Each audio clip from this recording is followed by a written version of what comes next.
everybody. Obviously we're live, but this is for the future viewers. Welcome in for the watch party of SCP Thursdays with me and Kavzar the Blind.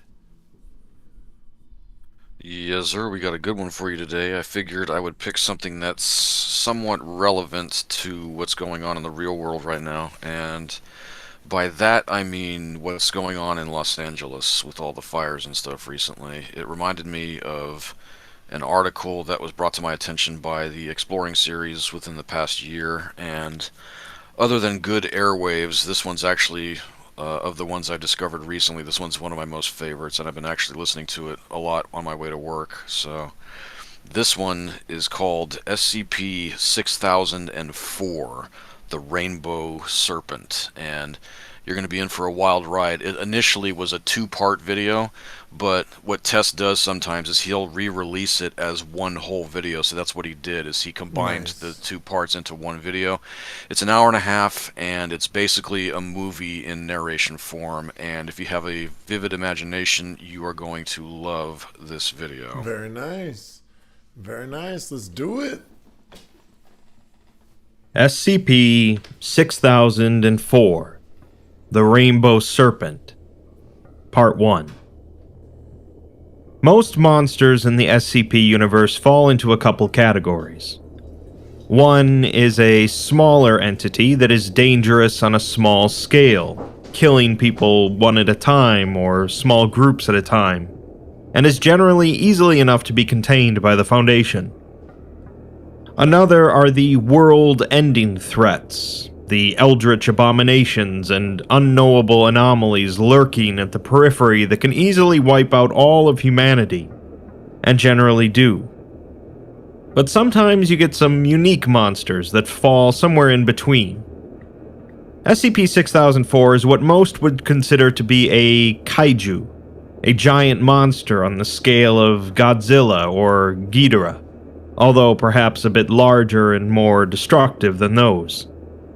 It also has a rather particular motive for its destruction, and it's this motive that the Foundation is going to have to contemplate as they engage in warfare with it. Let's dive in. SCP-6004's object class is listed as uncontainable/Tiamat, meaning that it can't be contained without engaging in activities that would break the veil and bring awareness of anomalies to the public. The containment procedures expound on this a little, stating that despite their best efforts, 6004 remains uncontainable until such a time that drastically more powerful containment measures are made available, or SCP-6004 returns to an inactive state of its own accord. As such, current containment procedures revolve around the preparation for such a time, and minimizing collateral damage caused by its current state. SCP-6004 is a massive serpentine entity of variable size, measuring between 0.2 and 1900 kilometers in length, with mass proportional to its length.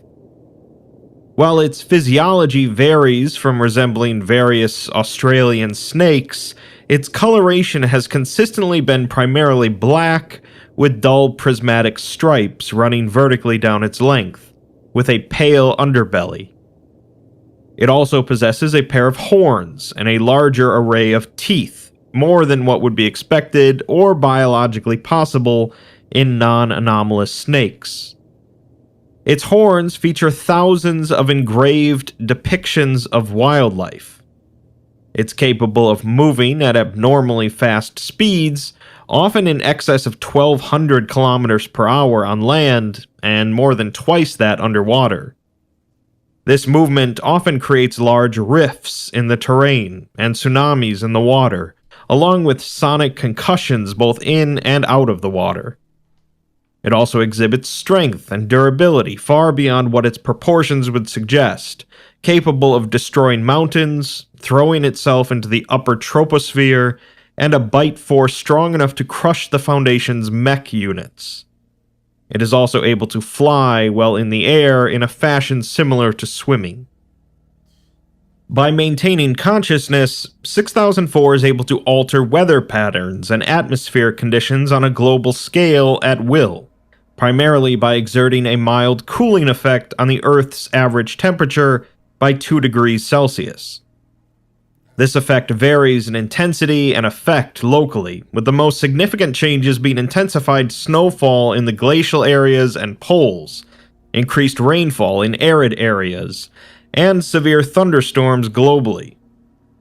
The most threatening way it uses this ability is by generating dangerous weather conditions directly in its line of sight, often in response to outside stimulus or its theoretical emotional state. This most commonly takes the form of severe thunderstorms, hurricanes, torrential rain, and the generation of extremely large waves. It uses this ability primarily as a form of offense, typically striking cities, mines, and power plants with severe weather events before striking physically. Rain generated this way has been observed to spontaneously generate plant life within its area of effect, and this plant life has been observed to grow extremely rapidly, and is at times hostile to human life. Lastly, 6004 seems to possess a form of selective tangibility, able to cause damage selectively, seemingly choosing which structures are destroyed or left unharmed during a physical assault, and often using the ability when swallowing organic materials, primarily animals, while avoiding swallowing earth or buildings. It is known to consume living humans when besieging populated areas, and is often observed regurgitating various fauna local to the immediate area. So, it's a massive serpent that can generate incredible weather patterns and seems to have a bit of hatred for human life and civilization. Of course, the rainbow serpent is an entity from Australian Aboriginal mythology, often regarded as a creator deity. I actually want to stop here real quick. I actually Googled this fairly recently, within the last, 2 weeks or so, and it turns out that the rainbow serpent actually does originate from Aboriginal mythology in Australia in real life. It is an actual real thing in mythology in the real world, which I never knew about. And so somebody learned about it and then wrote this whole story about it, which is pretty cool. That's dope. Shit. Fun fact. It is a giver of life, but can be destructive if angered, bringing forth thunder and lightning. It seems that the rainbow serpent has been angered.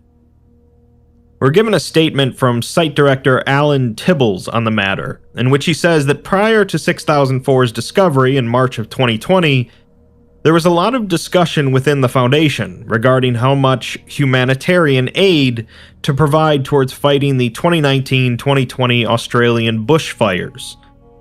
They knew it wasn't their problem to deal with, but it's human nature to want to help one another, and in the case of those at the Australian sites, their homelands.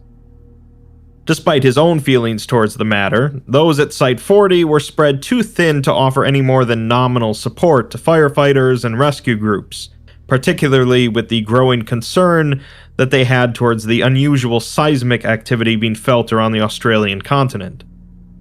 They knew it was anomalous, and emails and communications were sent back and forth discussing what to do. Ultimately, survey teams were dispatched to find the source, but this was less than successful due to the fires. They decided to wait until things calmed down before trying again, but they all know now what a mistake that was. Tibbles says that the lesson to be learned here is simple. They need to stop working around the poor decisions made by the non-anomalous world and act more directly. Had they done that, they wouldn't be in the mess they now find themselves in. Beginning in December of 1988, unusual seismic activity began to be detected throughout mainland Australia, particularly around the eastern coast of New South Wales. Initially, this wasn't believed to be anomalous, so it was ignored, but over the following years, this seismic activity grew in intensity and frequency, until finally in 2019, it was decided that investigators would be dispatched from Site 40 to investigate. Investigation showed that the source of the activity was located within Wollemi National Park, an area comprised of around 500,000 hectares of wilderness located between the Blue Mountains. Investigations were halted before more precise measurements could be taken due to the bushfires, when intense wildfires affected the area in question, and it was decided that investigation would resume upon the fires being put under control. While waiting for conditions to improve, drastically more intense seismic activity was detected from within the area, culminating when firefighter Mark Delaney was reported to have disobeyed orders while attempting the rescue of a panicked civilian who had fled into dangerous terrain within the national park. The subsequent events led to SCP-6004 emerging from a subterranean cavern and departing the area. Foundation investigation into this event uncovered the remains of Mr. Delaney pinned beneath a large granite boulder close to the ruined entrance to a large subterranean cabin, surrounded by evidence of rock slides and an emergence event. His remains revealed a portable video camera worn on his helmet, which captured the events following his attempted rescue of the as yet unknown civilian leading up to the emergence of SCP-6004. In the video, Delaney is working with other firefighters to suppress the fires, in poor visibility. He's requesting support from another firefighter in retrieving a ladder from a truck when an unidentified woman is seen running towards the flames. He calls out for her to stop, but she appears unable to hear him and is in a highly panicked state. She continues into the woodland at speed, with Delaney giving chase. Another firefighter can faintly be heard calling for him to stop. The woman is heard calling out to someone named Jamie as Delaney enters the woodland, obscuring the camera's view with smoke and embers. He continues chasing her, occasionally swearing, falling once but continuing after her. He occasionally loses sight of her but continues running for another minute and a half before entering a clearing on the edge of a ravine. Past the ravine, a mass of flaming wilderness can be seen, and the woman is cowering at the edge. Delaney approaches the woman, grabbing her and examining her, but she appears hysterical and unresponsive to his questioning. He lifts the woman out of frame and turns to begin carrying her back, but the camera swings over the edge of the ravine and shows a large reptilian mass partially exposed by a fissure in the ground. The reptilian mass then shifts, with the movement seemingly causing another earth tremor. Delaney stumbles, hanging onto the ground, as a jutting ledge on the opposite side of the ravine splits from the surrounding earth, with several flaming trees falling onto the scaled mass. The mass flinches away from the burning vegetation, and much more severe tremors begin. An extremely loud roaring sound can be heard, cutting out the audio for the remainder of the footage as the scaled mass retreats beneath the earth. The camera then looks towards the sky, showing several lightning flashes through the smoke as rain begins to fall. The earth tremors worsen, and the camera moves back to the ravine to show a much larger mass emerging from the earth, resulting in the upheaval of a significant quantity of stone and earth. Frame-by-frame analysis shows that the mass is the head of SCP-6004, on fire and visibly roaring. Delaney and the woman are thrown back, with the camera pointed to the sky. The serpent can be seen rising into the air before disappearing in the smoke. Torrential rain begins to fall into the frame, and the flames recede. Following the emergence of the serpent, severe thunderstorms rapidly formed over the areas affected by the bushfires, effectively dousing them by mid-March. While the Foundation began to track the serpent, investigation revealed that areas affected by these thunderstorms began to exhibit anomalously rapid plant growth. Additionally, both Foundation and mundane weather monitoring organizations detected a reversing of global warming trends. Initially, the serpent remained airborne within these thunderstorms, which progressively expanded in area and began appearing further and further from the location of its origin point. Foundation monitors quickly realized that the anomalous rains formed by it were mainly forming above areas affected by desertification and deforestation. During the initial phase of it remaining within Australian borders, these storms covered thousands of square kilometers of farmland, forests, residential areas, and cities.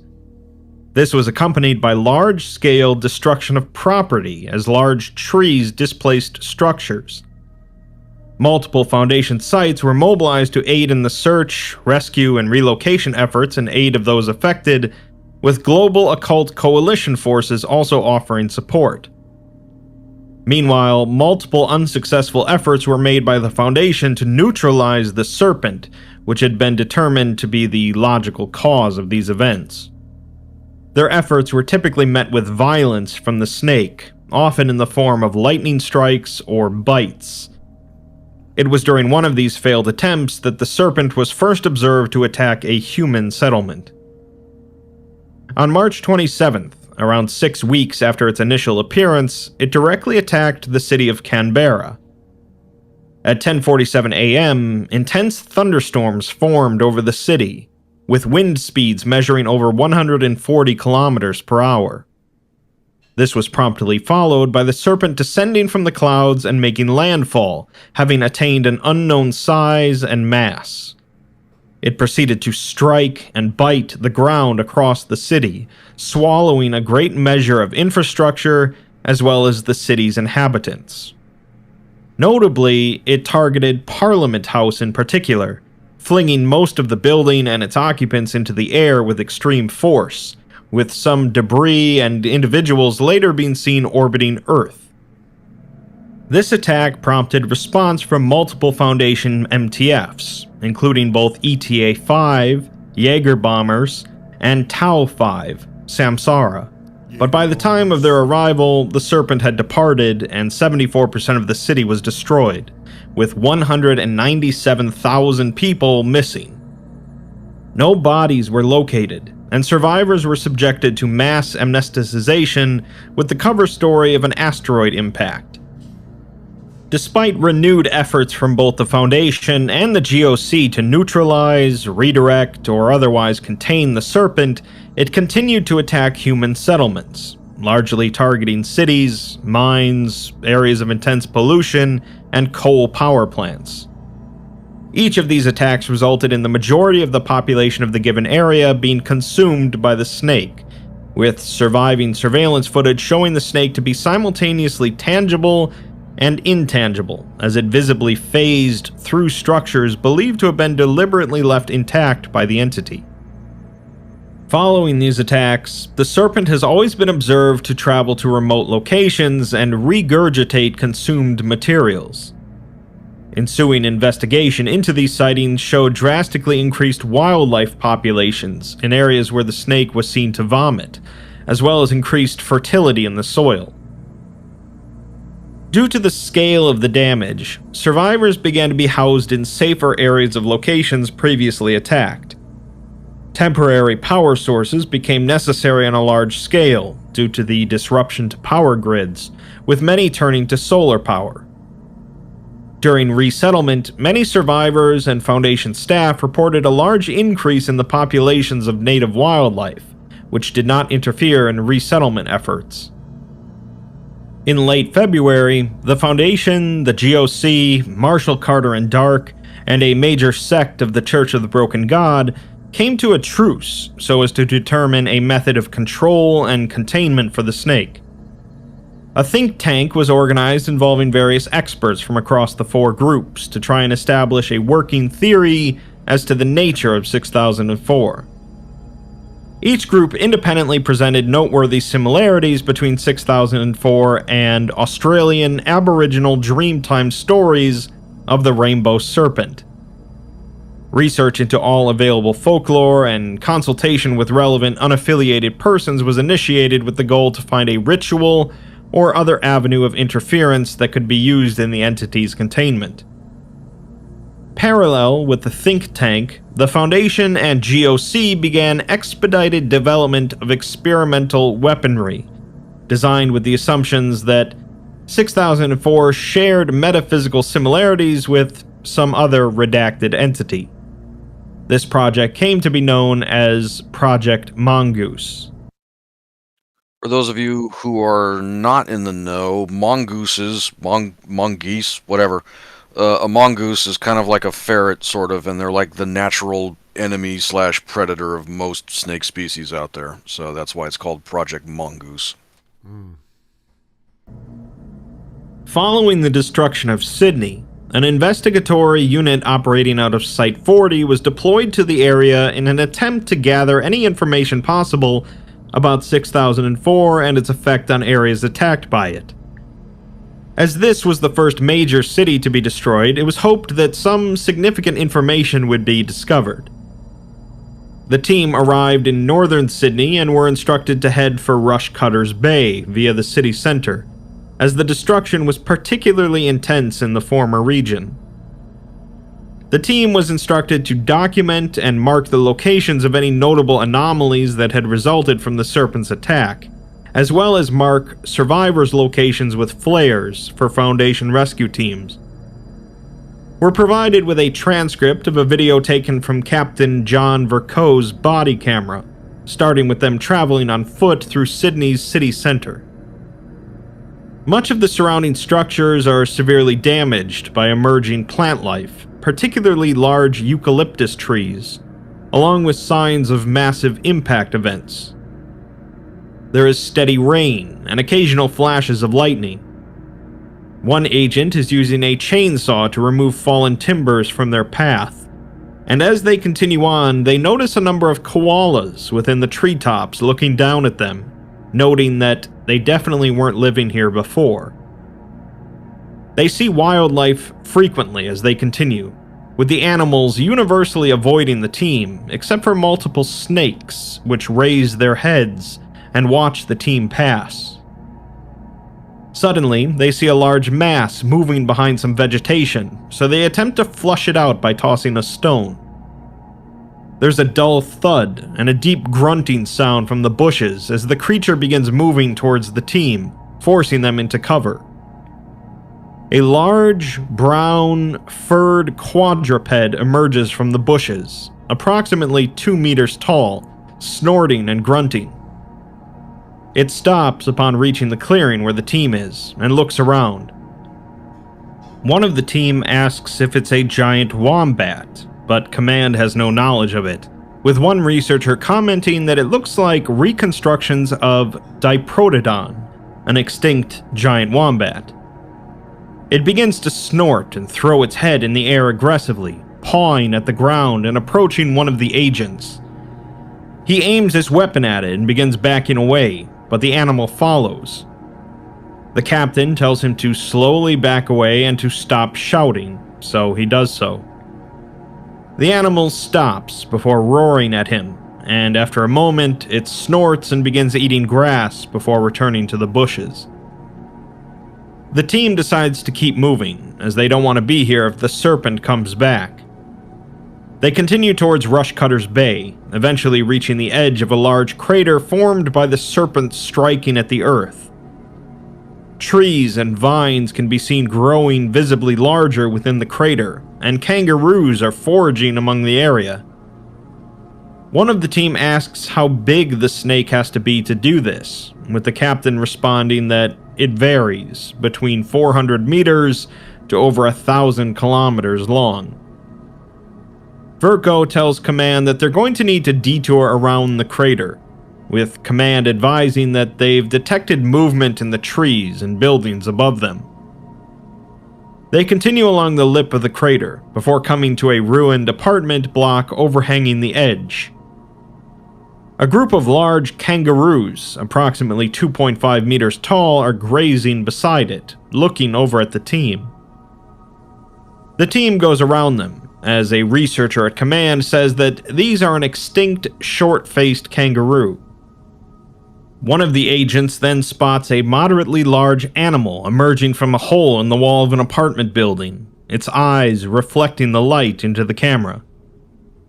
The team takes cover and aims their weapons toward it as it slowly climbs down the side of the building towards the kangaroos. One of the team remarks that it looks like that thing up in Canada, referencing SCP-4715, but the researcher says that it's a marsupial lion, a powerful predator. The animal proceeds to drop from the building onto the back of one of the large kangaroos, grabbing it and biting it around the neck. The others scatter rapidly, fleeing into the trees, as the lion kills the kangaroo and drags its carcass back up the side of the apartment block. Two smaller marsupial lions can be seen at the edge of the hole where the larger one emerged from, vocalizing loudly. The rest of the team covers the captain as he moves to recover the kangaroo's severed head, and as he picks it up and moves to place it in a containment pouch, one of the team notices something quite odd about it. The head of the short-faced kangaroo bears a tattoo on its brow ridge, consisting of the words "Live, Laugh, Love," and a stylized human skull. The log ends here, and following review of the footage, the tattoos were matched to those on John Baring, a tattoo artist whose body was not recovered following the snake's attack on Sydney. It's now believed that all animals emerging in the wake of SCP-6004 attacks are people that have been transfigured into wildlife within SCP-6004 before being regurgitated. So, not only is there a massive snake rampaging across Australia, it's also swallowing people by the thousands and turning them into various forms of animals. It seems like a very difficult task for the Foundation to keep this all under wraps, and on June 5th, Site Director Alan Tibbles released another statement, which reads, "Things haven't gone well. From the total loss of Australia, the discovery that it's eating us and vomiting us up as animals, and the veil of secrecy being annihilated, it has been a bad few months. I know many of you don't believe that we can turn this around, but you're wrong. The Foundation has always managed to tip the scales back to our favor. Time and again we have contained the uncontainable, and recontained it when it escaped. We have saved humanity time and again from extinction. We have handled the whims of mad gods and bent the will of world governments. We have restarted the world a time or two. So I say this: we will rebuild what this snake has destroyed. We will find its weakness, and we will lock it away. We will begin again, using anomalous means until we're back on our feet. And when the work is done, we will help the world to forget the horror that we have faced these past few months. But right now, the big job is still ahead of us. We are continuing to build upon our weapons and containment experiments. We are learning more every day about SCP-6004, and we are getting closer to the answers we need. I just need you to dig deep and do our part in bringing this thing down. Yes, it has shrugged off all our efforts thus far, and yes, it is attacking settlements on a near global scale now. But now the veil is down. We don't have to pull our punches anymore. We can throw all we have at it.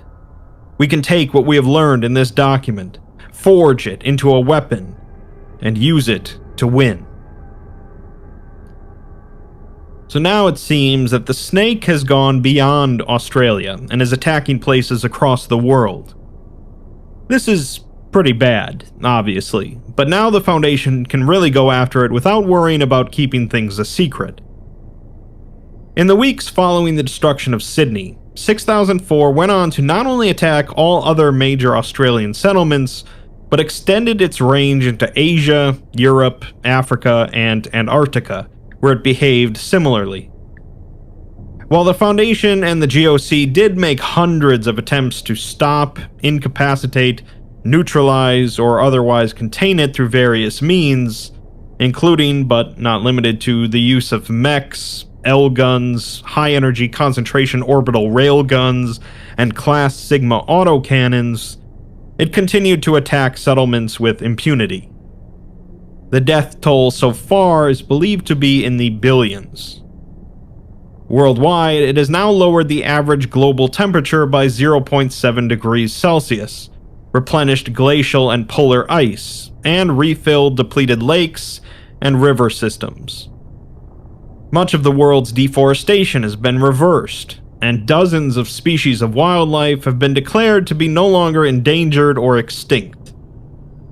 It's estimated that over 40% of human metropolitan areas have been rendered uninhabitable within 6004's area of effect, and relocation projects have been made a priority. Due to the Serpent's targeting of dams, coal-fire plants, and large cities, numerous temporary solar power arrays and nuclear power plants have been erected worldwide to cope with power demands, and both the Foundation and the GOC have resorted to anomalous means of food production to aid in the supply of rations to refugees. The handling of governments worldwide has become a priority, as many nations have moved to defend themselves from the Serpent militarily. The GOC has volunteered to use its UN channels to manage the issue, with the focus being on ensuring global government's priority is on the rescue and shelter of citizens rather than the bolstering of military forces, which has thus far proven ineffective at best and provocative at worst. While media suppression was possible in the weeks immediately following the snake's emergence, albeit extremely difficult, the expanding area subjected to the snake's attacks has made it impossible to conceal. As of now, the veil of secrecy is to be considered broken, and no further efforts to conceal the existence or effects of SCP-6004 are being made, as this has been deemed a waste of Foundation resources. It's hoped that the lowered global population may aid in global amnesticization programs in the event that SCP-6004 be successfully contained or neutralized. That's a rather grim way to look at things, I suppose. We're next given a list of locations around the world where the Serpent has either attacked or otherwise affected in some way. It's noted that hundreds of examples have been omitted from this list for the sake of brevity, so needless to say, the snake has been very active. In Canberra, Australia, 6004 landed on the city and rapidly struck at it with its mouth, accompanied by hurricane-force winds and thunderstorms. The death toll was nearly 200,000, and the snake appeared to target Parliament House in particular, a trend seen reflected in subsequent attacks on capital cities. In Sydney, 6004 remained in the clouds, only striking the ground occasionally while tsunamis flooded the city. Over 3 million were lost, and the offices of major mining and oil companies were specifically targeted with physical strikes from the snake, as was the area of Rushcutters Bay, with temperate forests rapidly taking hold afterwards. Over in Hong Kong, the Serpent directly attacked the city after multiple days of severe storms and monsoons. It dropped its tail into the sea and swept multiple massive waves at Hong Kong Island before landing its entire mass between Hong Kong Island and Kowloon.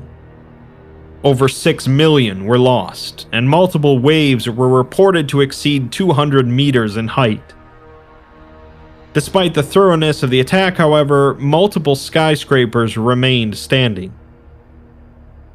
On the flip side, the Aral Sea between Kazakhstan and Uzbekistan was refilled by rainstorms over a period of 9 months.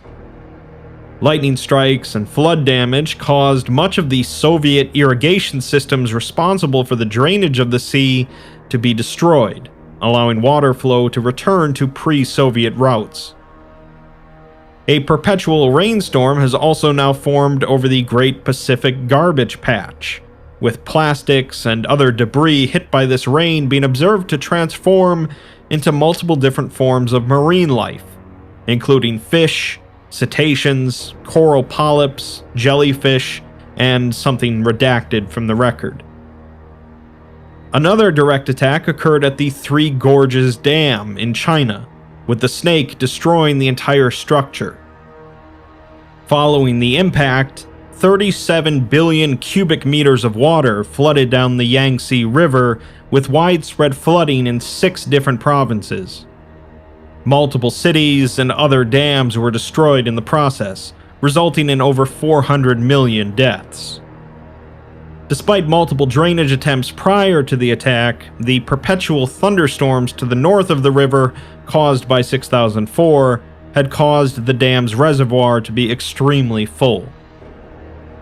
At a coal-fired power plant in Taiwan, multiple lightning strikes entered the plant, causing a series of steam explosions. The precise nature of the rapid lightning strikes suggests that 6004 is able to understand the plant's function by unknown means. The 11 glaciers atop Mount Kenya in Kenya began rapidly expanding at the same time as the serpent awoke, and it's estimated that all of the glaciers will return to their pre-1890 levels by 2030. A nuclear processing plant in Russia was attacked by the snake, in which it proceeded to swallow multiple structures, including multiple disused nuclear reactors and waste storage tanks. Thunderstorms here also caused rapid plant growth, and Foundation investigations following the attack showed that nuclear contamination in the region has reduced drastically. In the Sahel region in North Africa, long periods of rainstorms formed over the entire region, triggering anomalously rapid plant growth and soil revitalization. The serpent itself directly struck several communities, swallowing and transfiguring nearly 1 million people into wildlife. As a result, an area of 650,000 square kilometers that had previously been seriously affected by desertification reverted to semi-tropical forests and bushlands. The Congo Basin in Central Africa experienced a widespread reforestation as a result of the rainstorms, and multiple settlements within the area previously within forest boundaries were attacked, with over 48 million transfigured. An area of 148,000 square kilometers had been converted to rainforest, and numerous endangered and previously extinct animals have been reported to be inhabiting the area in large numbers.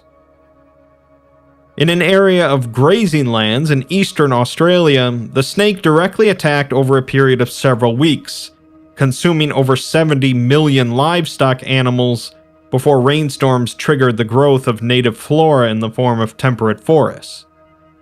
Wildlife regurgitated in this area has primarily been previously extinct animals, and has drastically changed the local environment.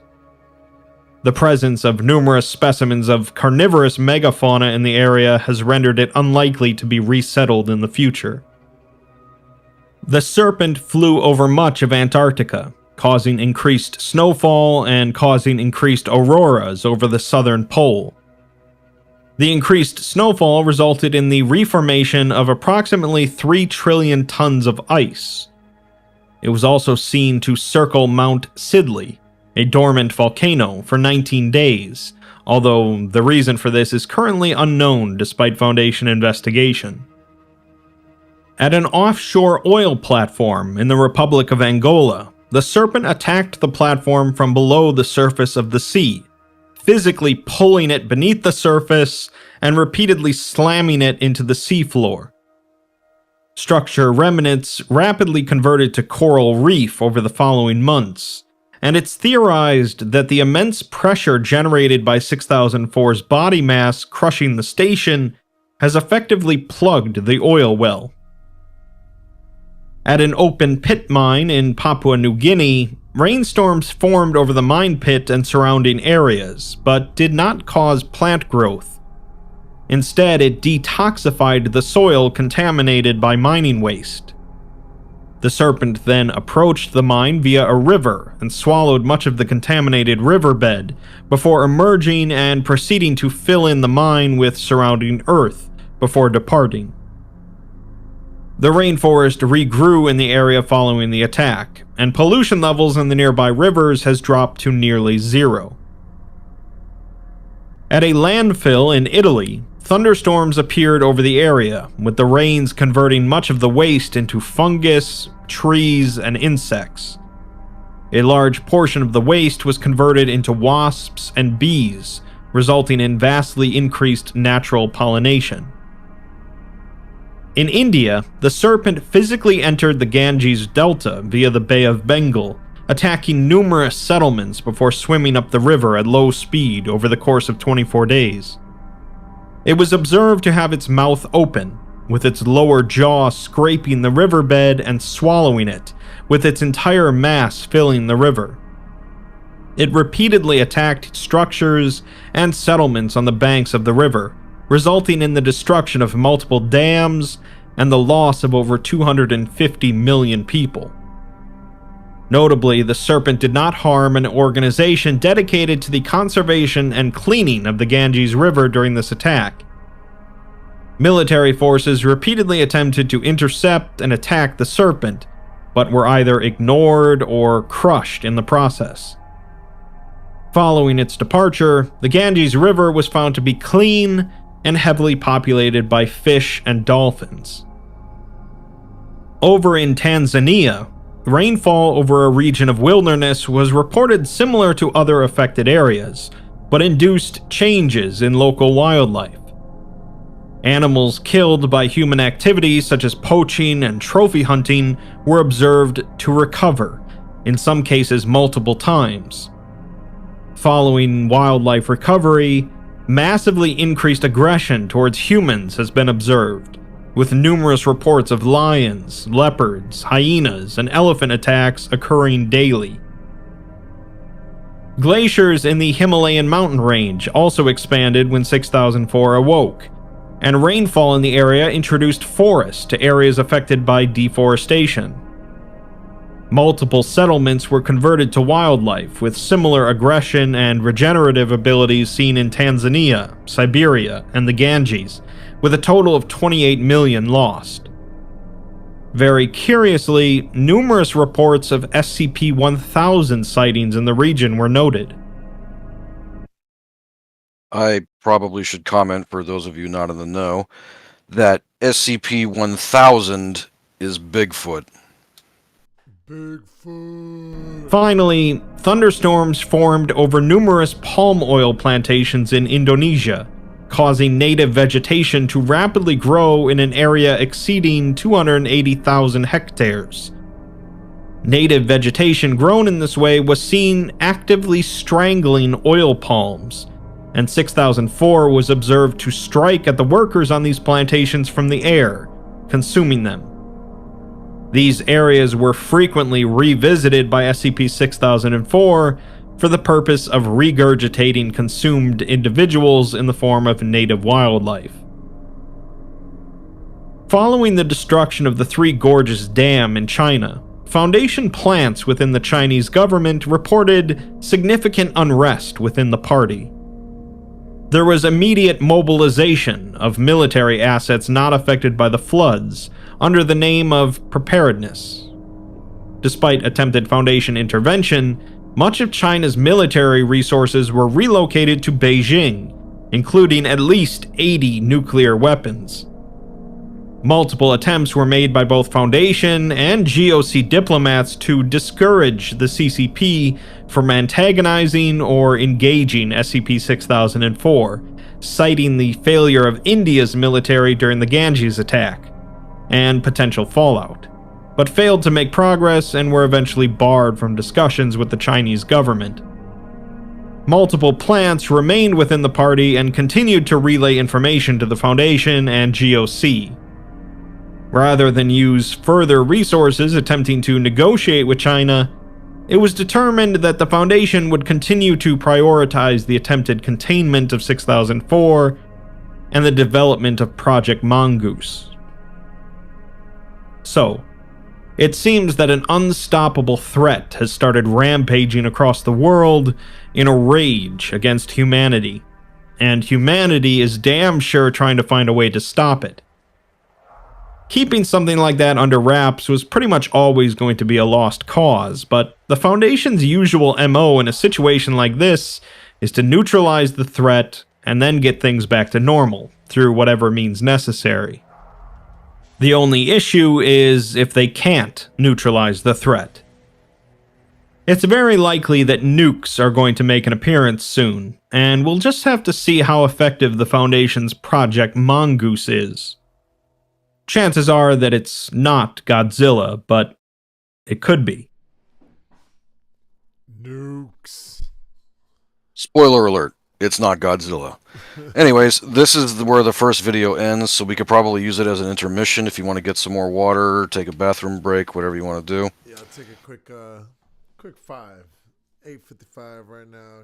Take a quick 5, and anybody doom scrolling, take a quick 5. One sec, guys.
Those of you just now joining, thank you for joining the SCP Thursday block of YEEEEEE's channel. We are currently taking an intermission in the video SCP 6004, the Rainbow Serpent. We will be back momentarily, so stay tuned.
All right.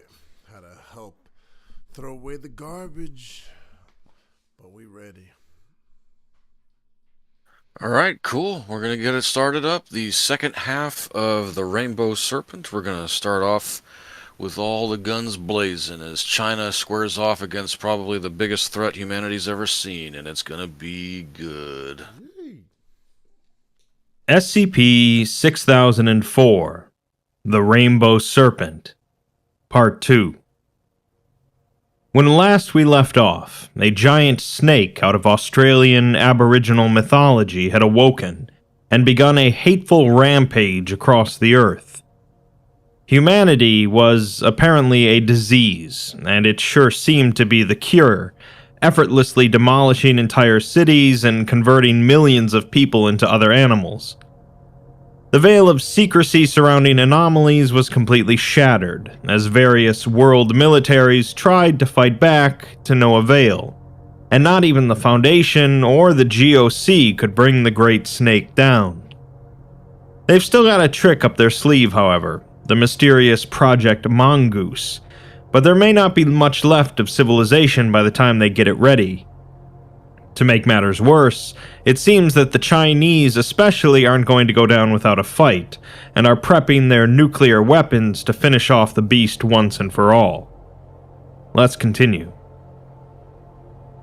At 4:23 p.m. on October 27, 2020, Foundation satellites detected that SCP-6004 was airborne and approaching the biggest metropolitan region of China. Shortly afterwards, Site-40 received a message from an agent embedded within the Chinese government reporting that the party is in a state of panic, the military is on high alert, and officials are talking about nuclear weapons. The agent was advised to attempt to discourage the use of nuclear weapons, and it was decided that an early prototype for Project Mongoose was to be diverted to the South China Sea and used in an attempt to incapacitate the Serpent before it could arrive in the metropolitan region. It was theorized that despite operating at 37% of the capacity of the projected output of the finished weapon, the prototype would be able to induce unconsciousness or a sleep state in 6004. A camera feed from some recovered military footage shows a battalion of soldiers readying to attack, with multiple artillery and rocket launch platforms in sight amidst the heavy rain. Lightning frequently illuminates the scene, and the Serpent can be seen approaching from the southwest within the cloud cover, approximately 8 kilometers away. A sergeant can be seen in the foreground on a radio requesting for Air Force support. The serpent's head dips below the clouds as it approaches, and it visibly shifts its appearance to resemble different species of snakes simultaneously while roaring loudly. Multiple rocket platforms appear to be readied, and multiple gunships enter the frame, opening fire onto the serpent, who doesn't react as it continues flying. A gunship is forced to take evasive action as a coil of the serpent's body emerges from cloud cover, colliding with the ship, which detonates. 18 ballistic missiles are then launched from the ground, entering cloud cover and detonating. For a brief moment, a number of soldiers can be seen staring at the clouds, some asking one another if it had been killed, before the serpent emerges from the clouds at high speed. Multiple lightning strikes hit the area, killing most of the soldiers on the ground instantly. Task forces operating out of multiple Chinese Foundation sites were mobilized to aid in the evacuation of civilians across the serpent's projected path. As the evacuations were carried out, numerous Chinese Air Force combatants were dispatched to attack the serpent, with multiple eyewitness accounts reporting that 6004 largely ignored these attacks. It instead continued heading northeast towards Beijing, with widespread thunderstorms and anomalous plant growth following in its wake. Foundation and GOC forces began treatment and organization of evacuated civilians within various staging areas throughout China. Task Force 341, tasked with aiding in the evacuation of Beijing, was halted by armed forces and ordered to exit the area.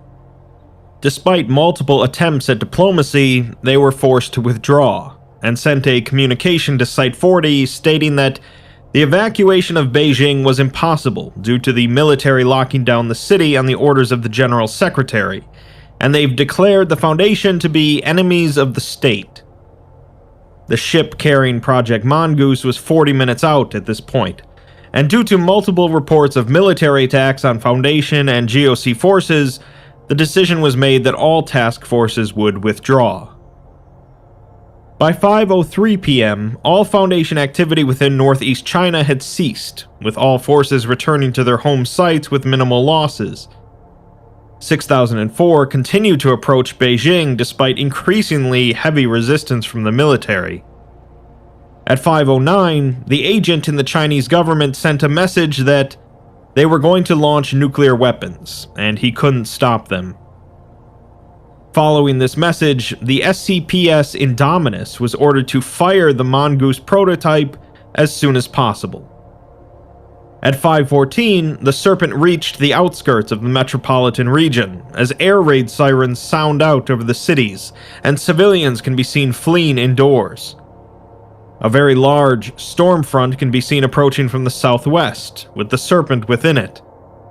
Multiple military aircraft are engaging it to no effect, and thunderstorms are rapidly forming over the entire region. Heavy rain begins to fall, and large masses of vegetation form from the ground and architecture of the cities, causing massive structural damages. Numerous lightning bolts repeatedly strike multiple skyscrapers, and the Serpent soon coils above the city of Baoding, with the lightning strikes ceasing. At 5:16, it strikes the city, destroying 7 skyscrapers and hitting the ground. It proceeds to scrape the ground with its mouth, forcing numerous vehicles and structures down its throat. Multiple CCTV cameras show civilians falling into the throat as the snake slowly circles the city, moving in an inward spiral. It swallows both terrain and buildings, although some buildings are spared, with footage showing the snake passing through them harmlessly. Military aircraft then begin bombing runs, although multiple bombs detonate on its back with no effect. One aircraft is seen to deliberately ram the snake's eye, detonating violently. It fails to notice this, however, and continues its consumption of the city. Multiple tornadoes and lightning bolts begin to strike multiple sites within the metropolitan region, targeting skyscrapers in particular. By 5:19, it has finished consuming Baoding and rears its head into the air, ignoring the efforts of the Air Force. It turns to face Beijing and begins rapidly approaching as the Air Force retreats. The SCPS Indominus reports that it will be in range in 70 seconds, as numerous sirens sound within Beijing. A recording of China's head of state plays over loudspeakers across the city, stating that it's better for Beijing to fall than for all of China to be overrun. Indominus finally makes it into range, requesting permission to fire, as 12 nuclear warheads are launched simultaneously from within China. Tornadoes and lightning strikes continue to ravage the area, with large masses of vegetation forming over the ruins. The nuclear warheads strike the Serpent on separate parts of its body simultaneously, 43 kilometers southwest from Beijing. The resulting blasts are estimated to have yields ranging from 5 to 16 megatons, causing the Serpent to recoil and windows within a 68-kilometer radius to shatter. For comparison, the nuclear bomb dropped on Nagasaki only had a blast yield of 21 kilotons. Indominus reports sighting of a flash of light from the direction of Beijing, as rainfall, tornadoes, and lightning strikes cease in the area, and the upper portion of the Serpent is obscured by mushroom clouds. O5 Command orders the Indominus to charge the Mongoose prototype regardless, and onboard cameras show the barrels of the Mongoose aiming towards the Serpent as the device begins to emit green light and high-pitched wailing vocalizations. The Serpent then roars and rears above Beijing, with its head and much of its body aflame. It does not display any sign of damage despite this, and tosses its head violently, extinguishing the flames, before turning towards Beijing and flinging itself at the city. Its body, along with multicolored bolts of electricity coming out of it, cause catastrophic damage, and thunderstorms, tornadoes, and winds in excess of 450 kilometers per hour spontaneously form over the area. It strikes the ground repeatedly, thrashing its tail across the region, leaving multiple large craters. The Air Force re-engages with the Serpent, with multiple aircraft deliberately colliding with it as it continues to strike the Earth. Lava begins to emerge from multiple craters as a result of its strikes, while Project Mongoose technicians aboard the Indominus begin the firing sequence.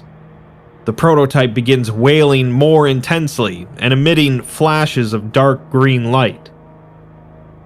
The last remaining aircraft retreat from SCP-6004, and it eventually stops striking at the ground as it surveys the area. Tornadoes and lightning storms dissipate, and vegetation begins to form in areas unaffected by the emergence of lava. The entirety of Beijing and the surrounding area has been demolished, with no structures surviving, and the Serpent begins to roar and vocalize repeatedly. At 5:28, Project Mongoose technicians report that it's ready to be fired, and the O5s grant permission to fire. Upon activation, the crew of the SCPS Indominus were lost, and a large, sustained beam composed of something expunged from the record fires from Project Mongoose, accompanied by an intense, screaming sound. Satellite visuals are also lost as a result of the weapon firing.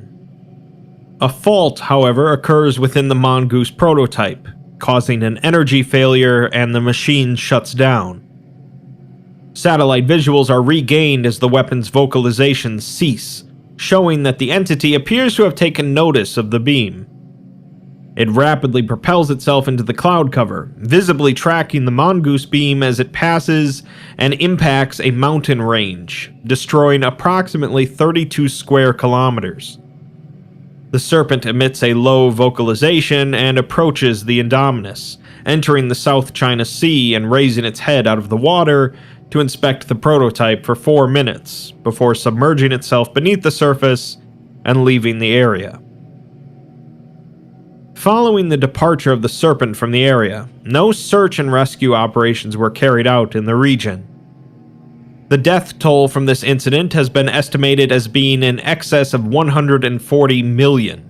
An investigation into the former site of Beijing showed the formation of 3 fault lines, previously undiscovered species of flora and fauna, and masses of human remains. 6004 was tracked to the Pacific Ocean before being lost in deep waters. After a period of several hours, it was deemed to be safe for the Indominus and the Mongoose prototype to be recovered, with further research and development to be carried out. Well, that didn't seem to go well for anyone. Project Mongoose seems to have been a big failure, although, to be fair, it was only an untested prototype. As for what exactly it is, we're provided a bit of an overview on it. Following the Serpent's emergence, multiple attempts at containment were made, with conventional means quickly proving to be useless, along with high-level Foundation devices. Hecor devices bounced off its hide, Class Sigma autocannon fire passed through it, Scranton reality anchor-derived devices had no effect, and their mech units were at best bulldozed and at worst totally ignored. In short, the Foundation needed a new weapon, and whether it would allow for 6004's containment or its neutralization was deemed irrelevant.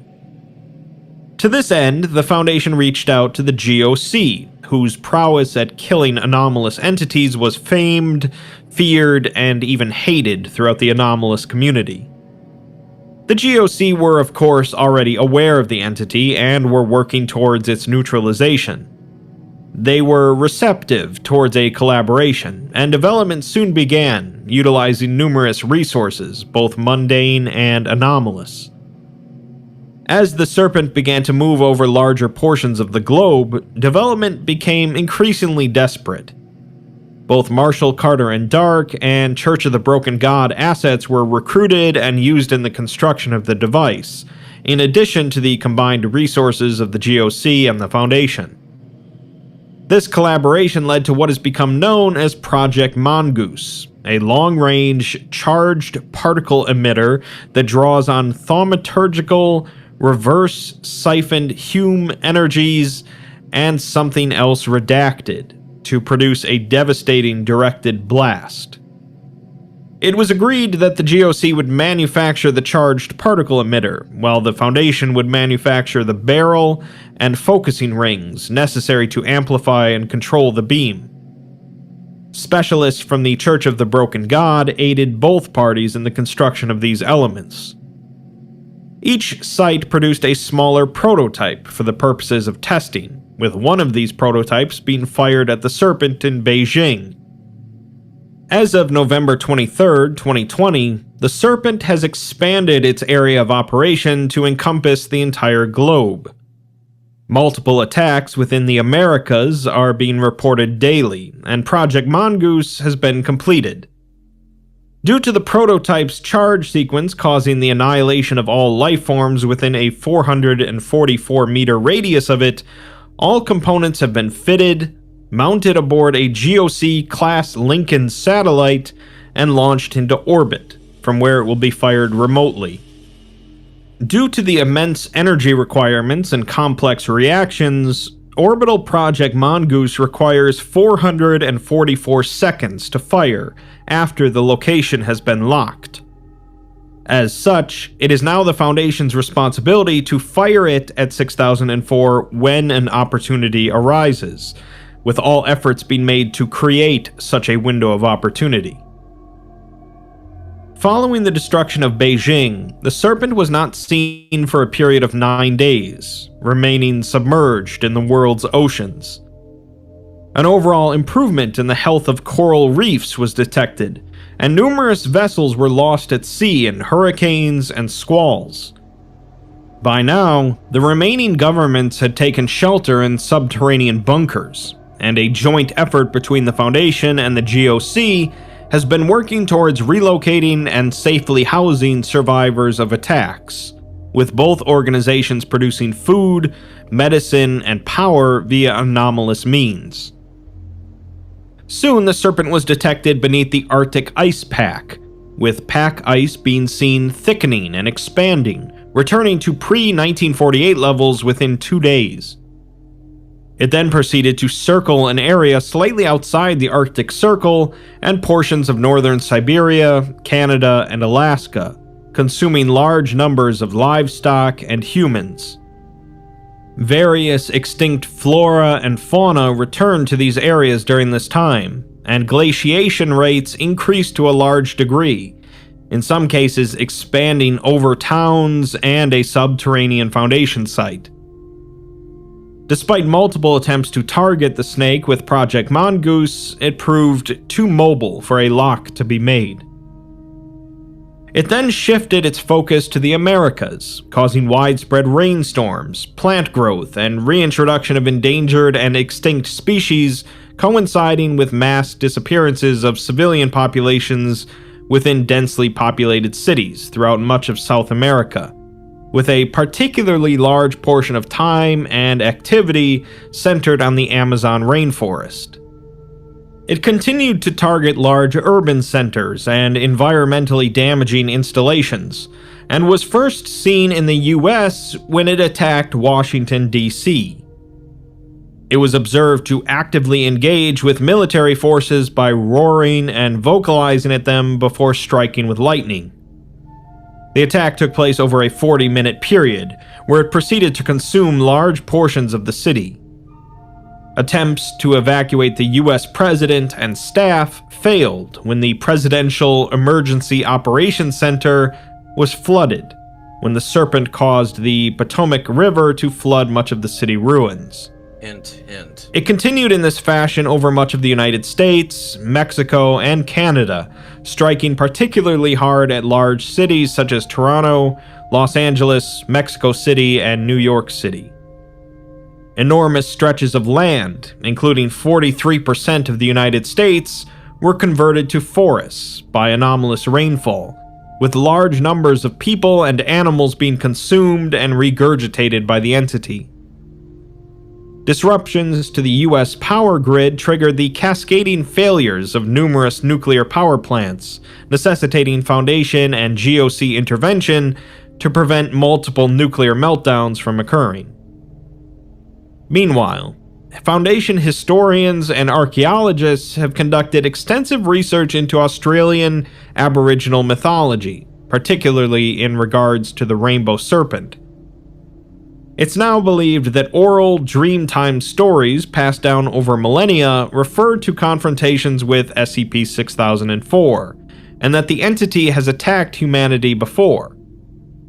These attacks have been preceded by periods of environmental instability, and were often resolved by various rituals, abandonment of environmentally damaging practices, or in some cases by guardian spirits engaging the rainbow serpent in battle.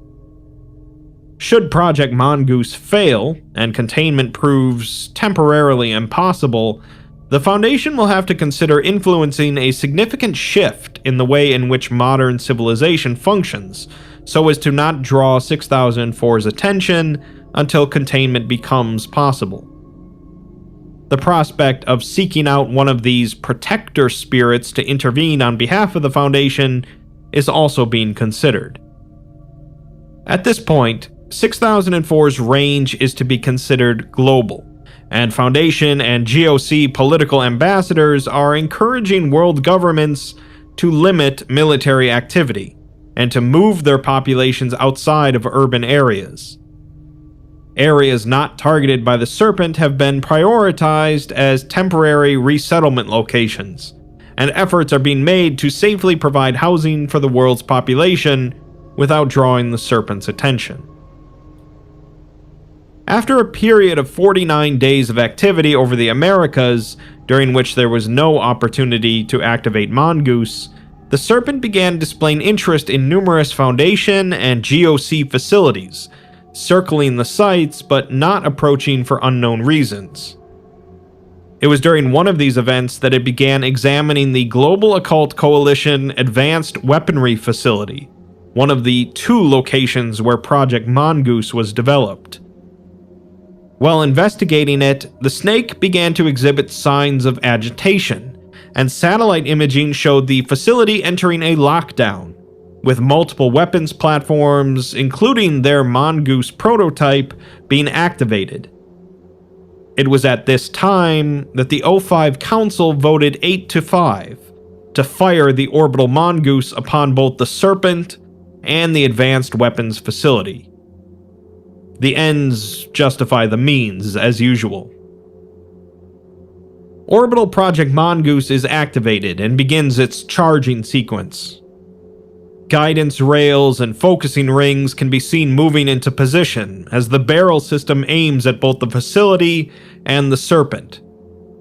Green light and wailing vocalizations begin emitting from the device, causing numerous visual glitches and illusions to appear on footage acquired from onboard cameras. GOC access to the weapon is blocked, and the GOC attempts to contact Site-19 but are ignored. Multiple attempts to access Project Mongoose are detected and blocked, and diplomatic ambassadors are sent to meeting sites to ensure GOC cooperation. SCP-6004 begins to vocalize loudly and continues circling the site, seeming to direct the vocalizations at the AWF. Movement from the Serpent causes a portion of the AWF's exterior to separate from the surrounding mountainside, resulting in an unidentified weapons platform mounted to this region to fire prematurely. The projectile impacts the snake's tail and detonates violently, but causes no damage. It stops vocalizing for a moment, however, and begins roaring and coiling into a striking position. Multiple weapons platforms begin firing at the Serpent, and numerous shielding devices can be seen activating. Wind speeds immediately increase drastically, and rainstorms spontaneously generate. The Serpent strikes at the AWF, destroying a large portion of the mountainside which the site is housed in. Their Mongoose prototype fires at the Serpent with a sustained beam following its movements, and can be seen visibly irritating its skin on contact, causing it to recoil and begin dodging the beam. Multiple energy pulses are seen emitting from the prototype, annihilating all vegetation within 200 meters. Multiple lightning bolts strike at the site, but are redirected by GOC shield generators. The Serpent attempts to fling large portions of earth and rock towards the prototype with its tail, but is unsuccessful due to the site's shielding system. Following several seconds of uninterrupted impact from the prototype, the Serpent roars and emits a stream of multicolored energy from its mouth towards the prototype, causing it to misfire and re-enter a charging phase. The Serpent proceeds to wrap around the mountain and strike down at the prototype, resulting in a massive energy discharge, largely negated by remaining shielding devices. Orbital Project Mongoose readies to fire as the Serpent continues to strike down at the facility, breaching the top as GOC operatives inside attempt to evacuate. The Serpent rears back for another strike as the Orbital Project Mongoose fires a sustained beam, with resultant vocalizations, described as a metallic scream, being heard by surrounding satellites and in a 44-kilometer radius of the facility. The Serpent raises its head towards the source of the noise and is engulfed in the beam, along with the AWF.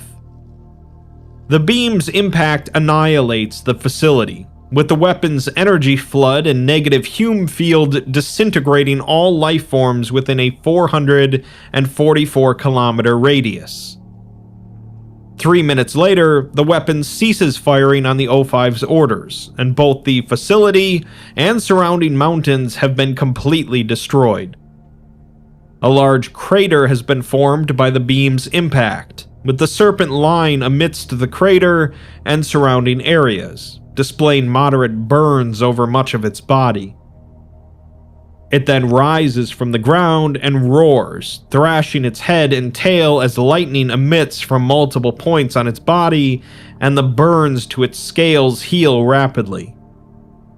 Rainfall and wind speed intensifies, and the serpent begins to rapidly expand and coil around itself, looking upwards. Visual contact is lost as storm clouds thicken, so the council orders the weapon to fire again. The weapon fires a second sustained beam, clearing much of the generated storm clouds.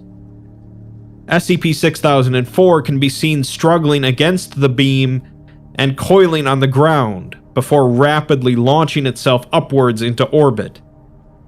The weapon ceases firing automatically as proximity sensors detect an imminent collision, and the serpent proceeds to grab the satellite platform within its mouth before falling back down rapidly towards Foundation Site 19.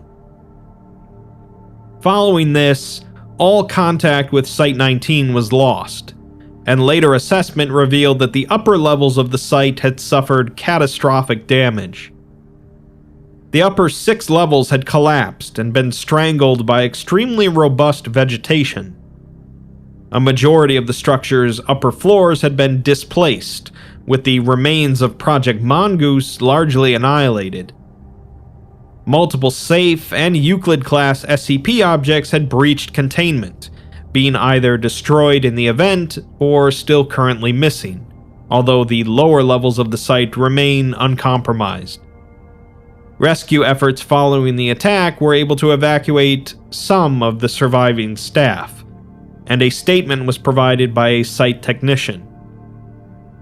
He says that he was working on a broken fast access cart down in Euclid Block when all the lights went red and the alarms went off. He started running to the shelters, assuming that it was a standard containment breach, but then the banging and explosions started. He says that it felt like an earthquake, and you could hear the upper levels caving in. He was so busy looking at the supports that he didn't watch his feet and fell, getting trampled in the process. This also made him miss getting into the shelter before the bulkhead shut, so he ran down to the workshop where there was an LSA attack vehicle. He jumped in, held his hands over his ears, and watched the security feed before it went down. He says that it felt like he was watching the end of the world, as the snake crushes the whole eastern compound and throws the Mongoose platform into the admin ward. All the guns and missiles were unloading on it, and it was like trying to put out a wildfire with a water balloon. He saw it scream on the video and heard it twirl down, rupturing both of his eardrums. Then it started blasting the site with that rainbow lightning. The feed cut out, and the roof collapsed. Water started pouring. What's going on? You got a little choppy. Let me hop off the Wi-Fi or something. Started scrambling.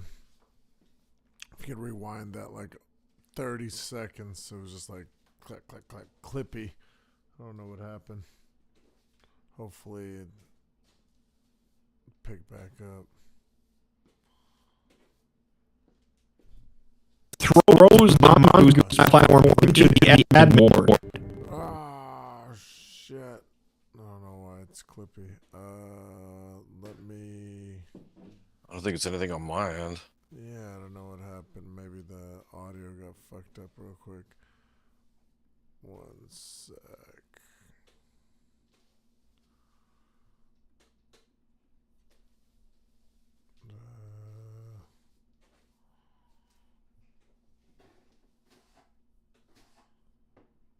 Let me see if I can.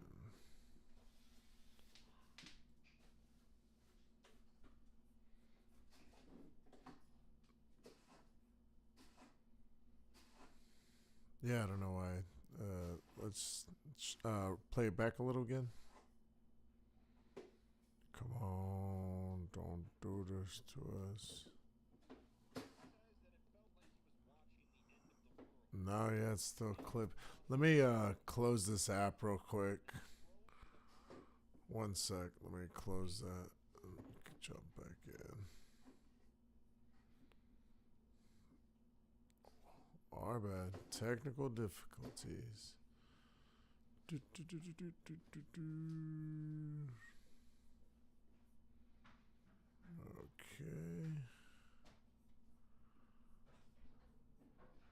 Alright, I'm back in. Let's see if this works. I don't know what happened. Yeah, we just started clipping. Like chopping. Click, click, click, click, click, click, click, click. Alright. Let's see. One sec. Let me also. Yeah, let's make sure I got. Oop. Oh, shit. No. Discord there. The fuck? Oh, that's right. Pop out. There we go. Oh, shit.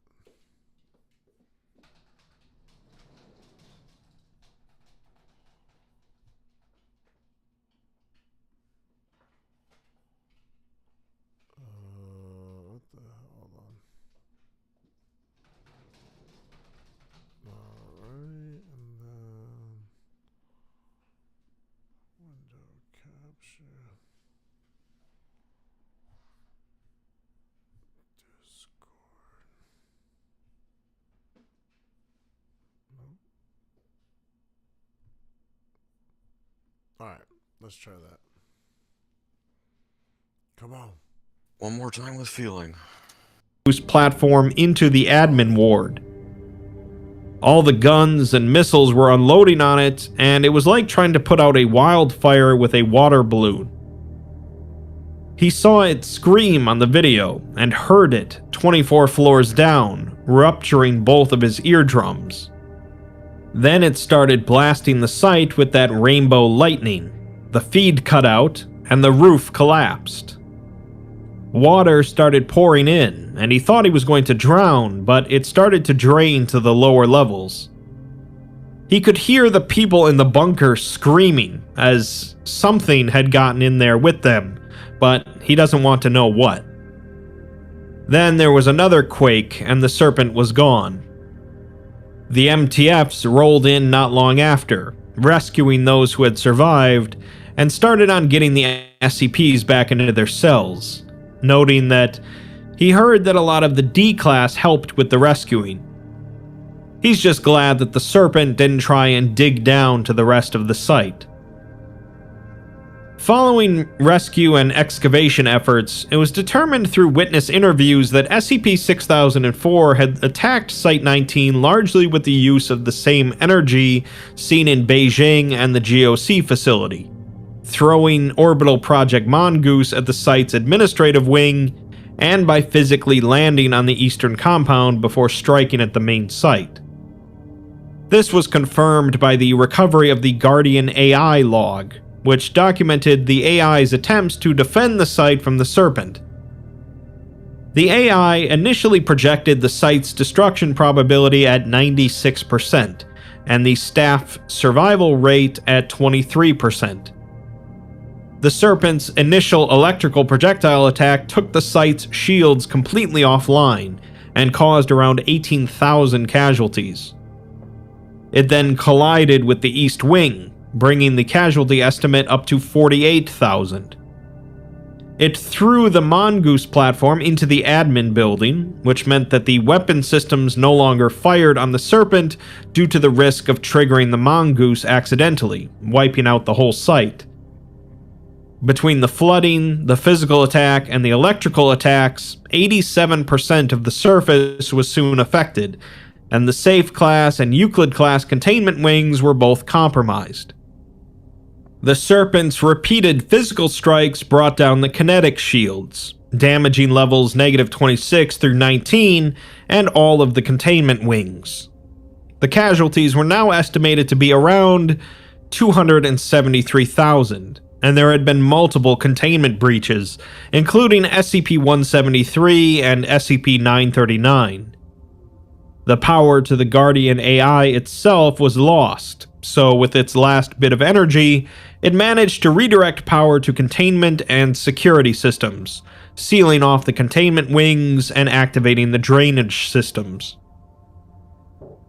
A few weeks later, we're provided another message from Site-40 director Alan Tibbles, which reads, "These have been some very hard months. Entire cities were annihilated, countries damn near depopulated, sites lost, anomalies escaped, truces made and broken. Friends, family, and loved ones we'll never see again were killed or turned into animals. The Veil's gone. The Foundation's resources have been drained on a failed project, and the world as we know it is pretty much over. But so are the attacks. SCP-6004 has revisited the site of its awakening. It hasn't hit a single city in weeks, and rain has stopped making forests. There is hope now. Light at the end of the tunnel. This thing is going to sleep. We have excellent leads on how to keep it that way, and we will ensure it never wakes up again. We have a lot of work to do. A new world to make. Towns, cities, and sites to rebuild. New facilities to build, full of new means of production for food and materials. Billions of people to amnesticize. History books to rewrite, and effectively a whole new world to create. Luckily, it isn't the first time we've done this, and likely not the last. We can do this. You can do this. It will likely be the hardest thing you will do for us, but I promise you, it will be worth it." So the immediate threat is over, but the problems are far from it. Following the discovery of the core nature of SCP-6004 through Aboriginal rock art, extensive research into the history of SCP-6004, interviews with various communities, and the observed behavior of the entity throughout its period of activity, it's been determined that the Serpent is able to be contained through a rigorous and intensive reordering of global human development and practices. Along with the development of tools capable of inducing sleep in entities of similar scope to the Serpent, the Foundation must influence human civilization in such a way as to encourage a lack of outward expansion into wilderness areas, increased adoption of clean energies such as solar, wind, and nuclear power sources, and reduced reliance on unsustainable farming. In an effort to maintain societal progression, the Foundation and other organizations such as the GOC will be required to anomalously produce livestock, construction materials, and other amenities to reduce land usage.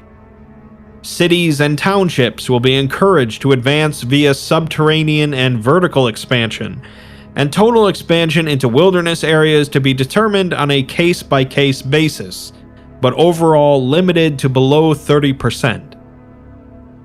Current Foundation efforts toward the rebuilding of settlements, rehousing of refugees, and re-establishing power to affected areas have already lent themselves to these efforts.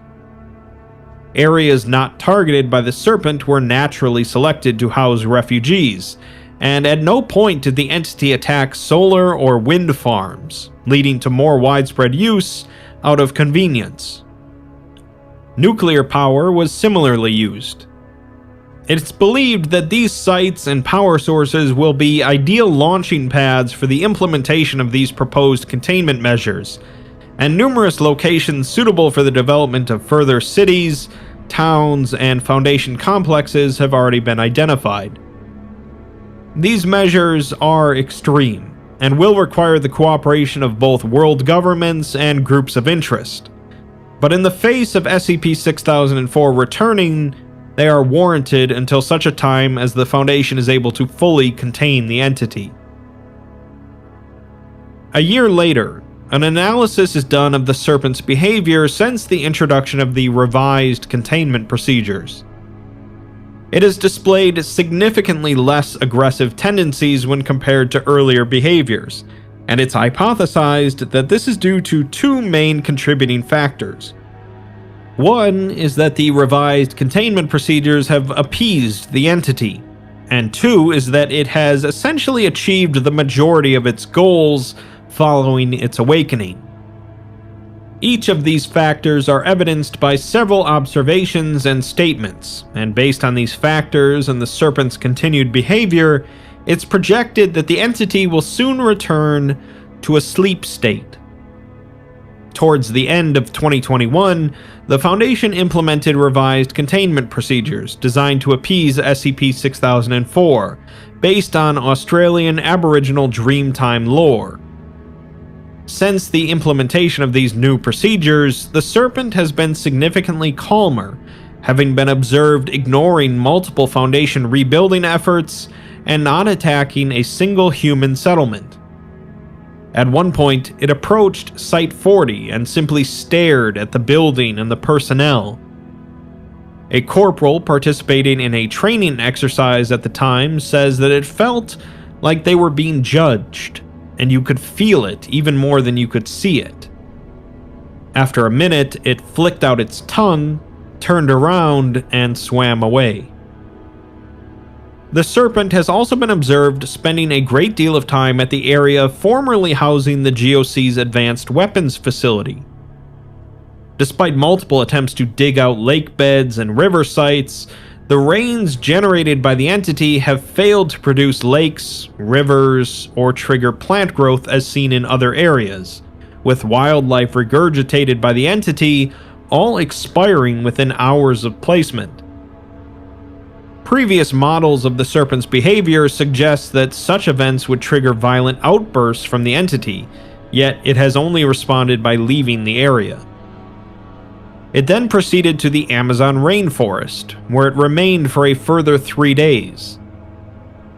The other primary cause of the serpent's reduced hostility is likely a result of it achieving its goals, primarily the reversion of the global environment to a state similar to that of pre-human habitation, and the repopulation of various species of endangered and extinct flora and fauna. It has been observed that as global temperatures have fallen, the serpent has appeared less aggressive. The same can be said in regards to global wildlife populations rising and the reduction of air pollution. Beyond a reduction in the number of attacks carried out by the serpent, it has also been observed that the entity has not caused the anomalous growth of vegetation or regurgitation of wildlife since February 13, 2022. While attacks on human structures and settlements can be seen as an expression of aggression on behalf of the serpent, the generation of forests, wildlife, lakes, and rivers is exclusively motivated by returning its environment to a pre-human state. The cessation of this behavior indicates that the entity is satisfied with the current world state. Following its visitation of the Amazon, the serpent has been sighted resting within large bodies of water multiple times, and its movements have become noticeably more sluggish, displaying signs of fatigue, including yawning. It has been heading in a consistent direction, with predictive models placing it as heading towards the Wolamai National Park, where it was first discovered. Barring unforeseen outcomes or provocation, it's estimated that it will return to the site of its discovery by late October 2022 and re-enter a period of hibernation. Project Mongoose research is being utilized in the development of technologies capable of ensuring that it will remain in hibernation. Following this, it's possible that widespread use of amnestics on global populations may allow the Foundation to rebuild a veil of secrecy. Additionally, attacks on humans by wild animals have continued to be much more frequent than before the serpent's discovery, with these attacks universally occurring within newly formed wilderness areas, and displaying teamwork beyond the capabilities of species involved, with some cases involving the cooperation of multiple differing species. However, these attacks have become less frequent as time progresses, and eyewitness statements have observed that where animals would previously chase or attack any individual found within wilderness areas, animals have more frequently been seen to observe people at a distance, often withdrawing after a short period. Attacks by these animals can be broadly categorized into 5 categories: rabid, provoked, defensive, predatory, and guided, with the first 4 being typical, and the last being believed to occur due to the serpent's influence. The working theory is that this behavior may involve lingering influence associated with its apparent desire to prevent human impact on natural environments. While attacks of this nature were previously observed to be immediate and coordinated, more recent encounters appear to have been limited to individuals who were in the process of activities discouraged by the current containment procedures, such as land clearing, waste dumping, and recreational hunting. Given the trend of observation before attack, it is believed that sustainable, low-impact activities within wilderness areas will soon be safe for the civilian population to engage in, along with low-impact construction. Lastly, we're given the revised version of the containment procedures and description for SCP-6004. Its object class is now listed as Keter, and the containment procedures involve 27 Lloyd-Tibbles consciousness nullification devices installed around the perimeter of the Serpent's containment area in Wollomai National Park. These devices were derived from Project Mongoose, Scranton Reality Anchors, and other technologies provided by donors and derived from assets that are designed to block an entity from accessing a conscious state of mind, locking them into sleep or a coma. To further ensure that 6004 does not breach containment, the Foundation is to continue to encourage world governments to limit expansion into wilderness areas, and all human activity in these areas must be as non-destructive as possible. A joint effort between the Foundation, the GOC, and the Mana Charitable Foundation has been established to anomalously produce food, construction, and technological materials rendered impractical to produce conventionally by these containment procedures. As for the description, it's mostly what we already know, with it currently being 700 kilometers long and being practically impervious to damage. It also is capable of displaying a compelling and direct influence over the natural world, up to and including a clear influence over the behavior of wild animals. During the latter parts of its previous activity, attacks by various large and small fauna on humans were common. These attacks often involved multiple disparate species working in tandem, until apparently satisfied. This behavior has continued under specific circumstances after its hibernation, universally involving aggressive habitat expansion or activities such as recreational hunting, acting as catalysts. It is extremely probable that any future conscious activity on the part of SCP-6004 may lead to the extinction of human civilization. For this reason, for the survival of society, it must remain asleep. And there you have it. A rather unique scenario here, in which an anomalous entity came around and beat on the planet for a while, with the Foundation powerless to stop it. Normally, such a situation would involve the end of humanity or all civilization, but in this case, it simply wanted to teach us a lesson. Obviously, the entire piece was written to be a diatribe against various groups and individuals that have done damage to the environment or otherwise ignored that damage. And while such stories are hardly a new concept and can often come off as heavy-handed, SCP-6004 remains as an interesting article in the SCP universe. It's notable to point out that the Foundation itself had no interest in protecting or caring about the environment in general until doing so became part of their own goals. The concept of a giant monster that awakens to exact revenge on humanity for various damages we've done isn't a new concept either. But while these stories often involve the monster either being killed or otherwise stopped, this one was somewhat unique. A giant snake showed up and told humanity to quit messing around, and they really had no choice but to listen.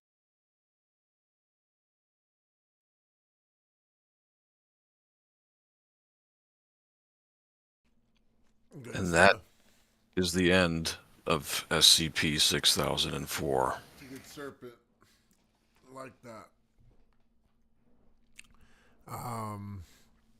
Maybe we need an actual serpent to come around and fuck things up for the better.